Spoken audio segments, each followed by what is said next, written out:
Narendra मोदीज्यूलाई yes सभालाई सम्बोधन गरिदिनु हुन हार्दिक अनुरोध गर्दछु। May I humbly request His Excellency the Prime Minister of India to extend his special address to this August convergence.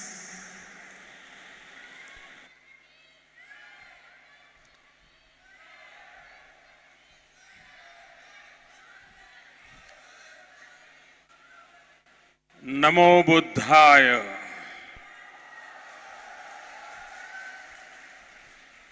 Nepal के प्रधानमंत्री सम्माननीय श्री शेर बहादुर देउबा जी, आदरणीय श्रीमती आरजू देउबा जी, सभा में उपस्थित नेपाल सरकार के मंत्रीगण,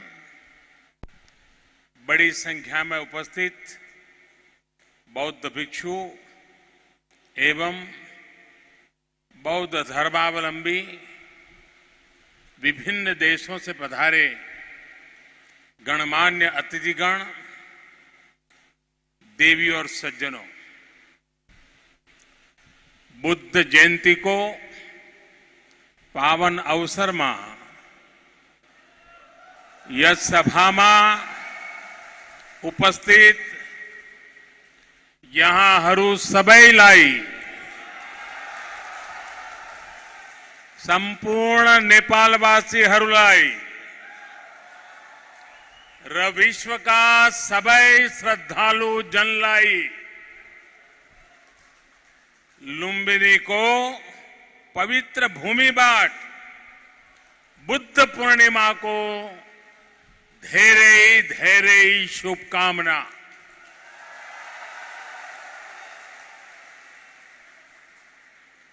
मुझे पहले भी वैशाख पूर्णिमा के दिन भगवान बुद्ध से जुड़े दिव्य स्थलों पर उनसे जुड़े आयोजनों में जाने का अवसर मिलता रहा है और आज भारत के मित्र नेपाल में भगवान बुद्ध की पवित्र जन्मस्थली लुम्बिनी आने का ये सौभाग्य मिला है। कुछ देर पहले माया देवी मंदिर में दर्शन का जो अवसर मुझे मिला वो भी मेरे लिए अविस्मरणीय है। वो जगह जहां स्वयं भगवान बुद्ध ने जन्म लिया हो, वहां की ऊर्जा, वहां की चेतना, ये अलग ही एहसास है।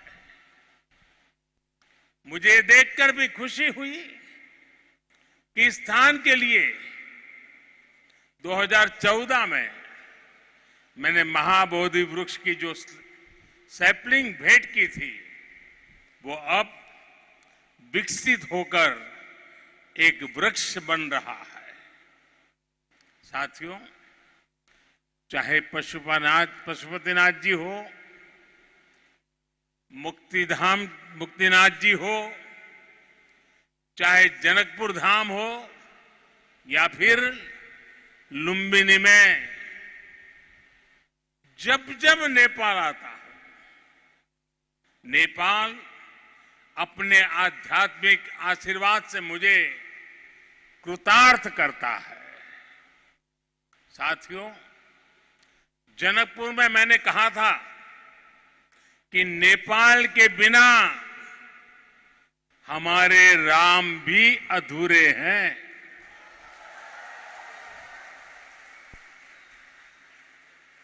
मुझे पता है कि आज जब भारत में भगवान श्री राम का भव्य मंदिर बन रहा है तो नेपाल के लोग भी उतना ही खुशी महसूस कर रहे हैं। साथियों, नेपाल यानी दुनिया के सबसे ऊंचे पर्वत सागर माथा का देश। नेपाल यानी दुनिया के अनेक पवित्र तीर्थों, मंदिरों और मठों का देश। नेपाल यानी दुनिया की प्राचीन सभ्यता, संस्कृति को सहेज कर रखने वाला देश। नेपाल आउँदा मलाई कुनै राजनीतिक भ्रमण भन्दा अलग औटा छुट्टै आध्यात्मिक अनुभूति हुन्छ। भारत और भारत के लोगों ने हजारों सालों से नेपाल को इसी दृष्टि और आस्था के साथ देखा है। मुझे विश्वास है अभी कुछ समय पहले जब शेर बहादुर देउबा जी, श्रीमती आरजू देउबा जी भारत गए थे और जैसा अभी देउबा जी ने वर्णन किया बनारस का, काशी विश्वनाथ धाम की यात्रा की थी, तो उन्हें भी ऐसी ही अनुभूति भारत के लिए भी होना बहुत स्वाभाविक है। साथियों, ये साझी विरासत, ये साझी संस्कृति, ये साझी आस्था और ये साझा प्रेम, यही हमारी सबसे बड़ी पूंजी है। और ये पूंजी जितनी समृद्ध होगी, हम उतने ही प्रभावी ढंग से साथ मिलकर दुनिया तक भगवान बुद्ध का संदेश पहुंचा सकते हैं, दुनिया को दिशा दे सकते हैं। आज जिस तरह की वैश्विक परिस्थितियां बन रही हैं, उसमें भारत और नेपाल की निरंतर मजबूती होती मित्रता, हमारी घनिष्ठता संपूर्ण मानवता के हित का काम करेगी। और इसमें भगवान बुद्ध के प्रति हम दोनों ही देशों की आस्था, उनके प्रति असीम श्रद्धा हमें एक सूत्र में जोड़ती है, एक परिवार का सदस्य बनाती है। भाई और बहनों, बुद्ध मानवता के सामूहिक बोध का अवतरण है। बुद्ध बोध भी है और बुद्ध शोध भी है, बुद्ध विचार भी है और बुद्ध संस्कार भी है। बुद्ध इसलिए विशेष हैं कि उन्होंने केवल उपदेश नहीं दिए, बल्कि उन्होंने मानवता को ज्ञान की अनुभूति करवाई। उन्होंने महान वैभवशाली राज्य और चरम सुख सुविधाओं को त्यागने का साहस किया। निश्चित रूप से उनका जन्म किसी साधारण बालक के रूप में नहीं हुआ था, लेकिन उन्होंने हमें यह एहसास करवाया कि प्राप्ति से भी ज्यादा महत्व त्याग का होता है। त्याग से ही प्राप्ति पूर्ण होती है। इसलिए वो जंगलों में विचरे, उन्होंने तप किया, शोध किया। उस आत्मशोध के बाद जब वो ज्ञान के शिखर तक पहुंचे, तो भी उन्होंने किसी चमत्कार से लोगों का कल्याण करने का दावा कभी नहीं किया, बल्कि भगवान बुद्ध ने हमें वो रास्ता बताया जो उन्होंने खुद जिया था।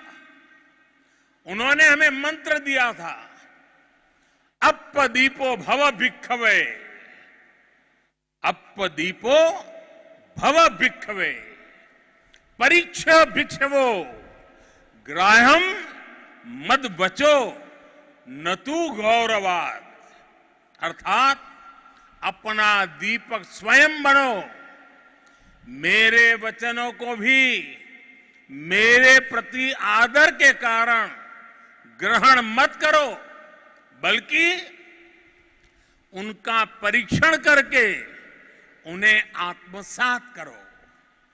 साथियों, भगवान बुद्ध से जुड़ा एक और विषय है जिसका मैं आज जरूर जिक्र करना चाहता हूं। वैशाख पूर्णिमा का दिन लुम्बिनी में सिद्धार्थ के रूप में बुद्ध का जन्म हुआ। इसी दिन बौद्ध गया में वो बोध प्राप्त करके भगवान बुद्ध बने और इसी दिन कुशीनगर में उनका महापरिनिर्वाण हुआ।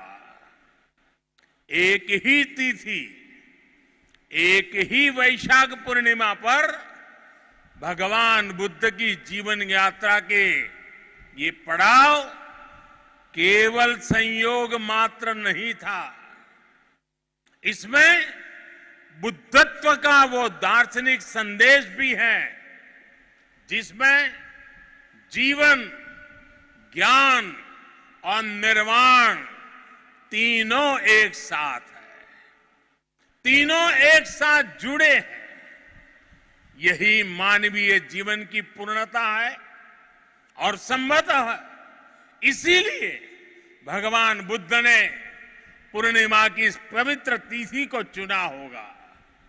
जब हम मानवीय जीवन को इस पूर्णता में देखने लगते हैं तो विभाजन और भेदभाव के लिए कोई जगह नहीं बचती।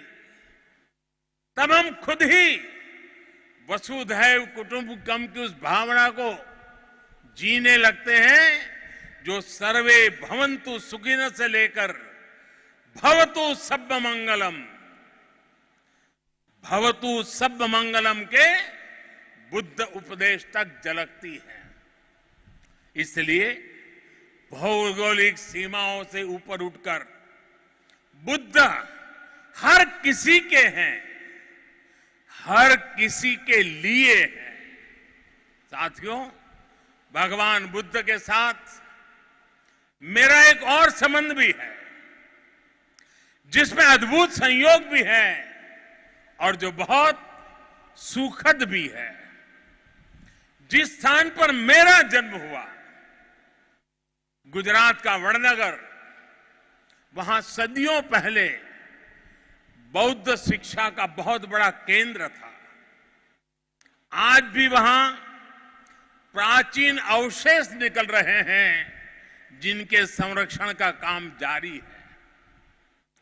और हम तो जानते हैं हिंदुस्तान में कई नगर ऐसे हैं, कई शहर, कई स्थान ऐसे हैं जिसको लोग बड़े गर्व के साथ उस राज्य के काशी के रूप में जानते हैं।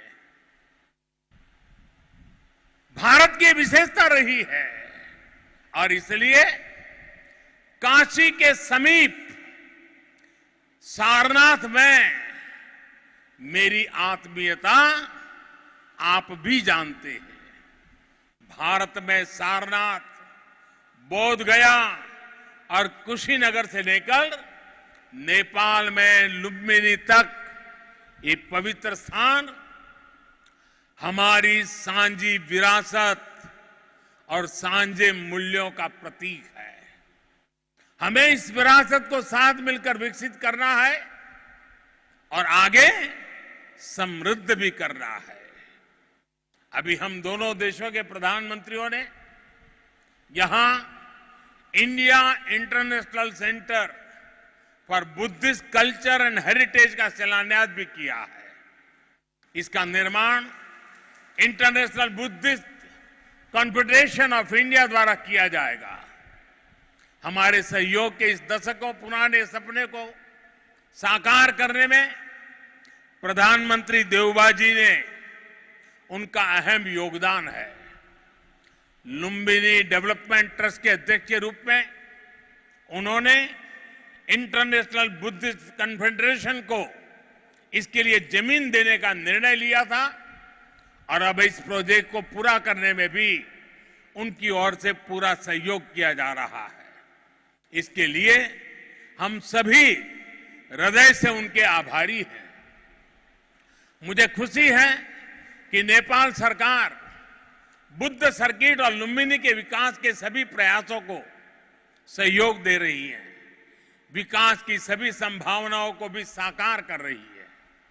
नेपाल में लुम्बिनी म्यूजियम का निर्माण भी दोनों देशों के साझा सहयोग का उदाहरण है और आज हमने लुम्बिनी बुद्धिस्ट यूनिवर्सिटी में doctor Baba Saheb Ambedkar chair for Buddhist studies स्थापित करने का भी निर्णय लिया। साथियों, भारत और नेपाल के अनेक तीर्थों ने सदियों से सभ्यता, संस्कृति और ज्ञान की विशाल परंपरा को गति दी है। आज भी इन तीर्थों में पूरी दुनिया से लाखों श्रद्धालु हर साल आते हैं। हमें भविष्य में अपने इन प्रयासों को और गति देनी होगी। हमारी सरकारों ने भैरवा और सोनौली में इंटीग्रेटेड चेक पोस्ट बनाने जैसे फैसले भी लिए हैं। इसका काम भी शुरू हो गया है। ये पोस्ट बनने के बाद बॉर्डर पर लोगों के आवागमन के लिए सुविधा बढ़ेगी। भारत आने वाले इंटरनेशनल टूरिस्ट ज्यादा आसानी से नेपाल आ सकेंगे। साथ ही इससे व्यापार और जरूरी चीजों के ट्रांसपोर्टेशन को भी गति मिलेगी।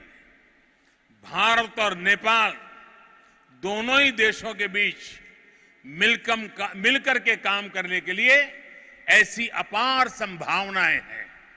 हमारे इन प्रयासों का लाभ दोनों देशों के नागरिकों को मिलेगा। साथियों, भारत और नेपाल बीच को संबंध हिमालय जस्ते अटल छे। हिमालय जति के पुरानो छे। हमें अपने इन स्वाभाविक और नैसर्गिक रिश्तों को हिमालय जितनी ही नई ऊंचाई भी देनी है। खान पान, गीत संगीत, पर्व त्योहार और रीति रिवाजों से लेकर पारिवारिक संबंधों तक जिन रिश्तों को हमने हजारों सालों तक जिया है, अब उन्हें साइंस, टेक्नोलॉजी और इंफ्रास्ट्रक्चर जैसे नए क्षेत्रों से भी जोड़ना है। मुझे संतोष है कि इस दिशा में भारत नेपाल के साथ कंधे से कंधा मिलाकर काम कर रहा है। Lumbini Buddhist university, Kathmandu university और त्रिभुवन यूनिवर्सिटी में भारत का सहयोग और प्रयास इसके बड़े उदाहरण हैं। मैं इस क्षेत्र में अपने आपसी सहयोग के विस्तार के लिए और भी कई बड़ी संभावनाएं देखता हूं। हम इन संभावनाओं को और भारत नेपाल के सपनों को साथ मिलकर साकार करेंगे। हमारे सक्षम युवा सफलता के शिखर पर बढ़ते हुए पूरी दुनिया में बुद्ध की शिक्षाओं के संदेशवाहक बनेंगे। साथियों, भगवान बुद्ध का कथन है, सुप्प बुद्धम प्रभज्जन्ति सदा गौतम सावका एसम दिवाच रत्तो च भावनाए रतो मनो। अर्थात जो हमेशा मैत्री भावना में, सद्भावना में लगे रहते हैं, गौतम के वे अनुयायी हमेशा जागृत रहते हैं। यानी वही बुद्ध के वास्तविक अनुयायी हैं। इसी भाव को लेकर आज हमें पूरी मानवता के लिए काम करना है। इसी भाव को लेकर हमें संसार में मैत्री भाव को मजबूत करना है।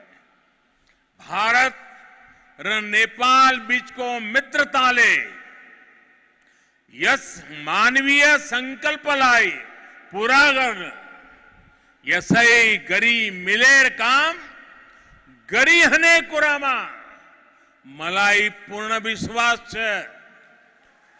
इसी भावना के साथ आप सभी को एक बार फिर से वैशाख पूर्णिमा की अनेक अनेक शुभकामनाएं। नमो बुद्धाय, नमो बुद्धाय, नमो बुद्धाय। धीरे धीरे